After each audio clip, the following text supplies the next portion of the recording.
ମାଛ ଝୋଳ ଏବେ ରେଡ଼ି ହେଇଗଲା। ଆପଣମାନେ ଦେଖିପାରୁଥିବେ ମୋ ଭଣଜା ବାଢ଼ି ଦେଇଛି।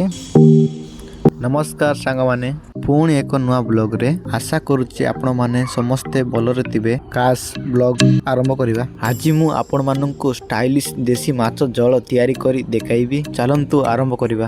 ପିଆଜ ଓ ଟମାଟୋ କଟାଇଗଲା। ଆପଣ ରୋହି ମାଛ ଭଜା ଟେକ୍ନିକ୍ରେ ବହୁତ ସପୋର୍ଟ ଦେଇଥିଲେ। ଏଇଟା ହେଉଛି ତା ପାର୍ଟ 2, କାହିଁକିନା ତା ମାଛକୁ ଆମେ ଭାଜିକି ରଖିଦେଇଥିଲୁ। ବହୁତ ଦିନ ହେଲା ଅପଲୋଡ଼ କରିନଥିଲୁ। ଆଜି ତାକୁ ଅପଲୋଡ଼ ହେବ।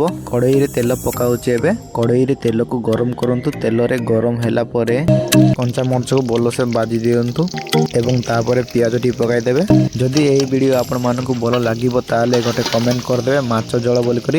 ଚାଲନ୍ତୁ ଆଗକୁ ନେବା ଭିଡ଼ିଓକୁ। ଏହାକୁ ଭଲସେ ଘଣ୍ଟା ହେବ। ଏବେ ଆପଣମାନେ ଦେଖନ୍ତୁ ପୁରା ରୋଷ୍ଟରେ ଭଜା ହେବ, ଜଷ୍ଟ ସ୍ଲାଇଡ୍। ଆଜି ଆମ ଭଣଜା ରୋଷେଇ କରୁଛି, ଯାହାକି ମାଛ ଝୋଳ। ଆମ ଭଣଜା ପାଇଁ ଗୋଟେ ଲାଇକ୍ କରିଦେବେ। ଆପଣମାନଙ୍କୁ ଟମାଟୋ ପକାଟା ମୁଁ ପାଶରି ଯାଇଥିଲି, ଭିଡ଼ିଓରେ ଦେଖାଇ ପାରିଲିନି, ବଟ୍ ଡାଇରେକ୍ଟ ଦେଖାଇ ଦେଉଛି ଯାହାକି ଟମାଟୋ ପୁରା ସିଝିଗଲାନି। ଏବଂ ଆପଣମାନଙ୍କୁ ଭାଜିବା ମାଛ ଆପଣଙ୍କୁ ଦେଖାଇବି।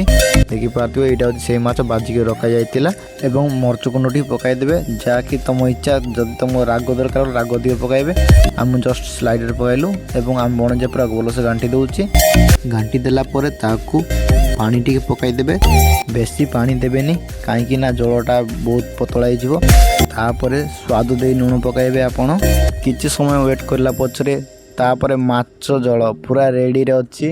ମୁଁ ସମ୍ଭାଳି ନ ପାରିକି ଭାତ ପୁରା ବାଢ଼ି ଦେଇଛି। ଆମ ଭଣଜା ପୁରା ବାଢ଼ୁଛି ମାଛ ଝୋଳ। ଦେଖନ୍ତୁ ଗୋଟେ ପିସ୍ ପକାଇଲା। ତାପରେ ମୁଁ ତାକୁ ଗୋଟେ ଟେଷ୍ଟ କରିବା ପାଇଁ ଚେଷ୍ଟା କରିବି। ବହୁତ ବଢ଼ିଆ ହେଇଛି ମାଛ ଝୋଳ। ଆପଣମାନଙ୍କୁ ଏହି ଭିଡ଼ିଓ ଭଲ ଲାଗିଥିଲେ ଗୋଟେ ଲାଇକ୍, ସେୟାର, ସବସ୍କ୍ରାଇବ୍ କରିଦେବେ ଏବଂ ଦେଖା ହେବା ଗୋଟେ ନୂଆ ବ୍ଲଗ୍ରେ। ଆଜିର ବ୍ଲଗ୍କୁ ଇନ୍ କରିବା ପାଇଁ ଚାହୁଁଛି ଏବଂ ଜୟ ଜଗନ୍ନାଥ।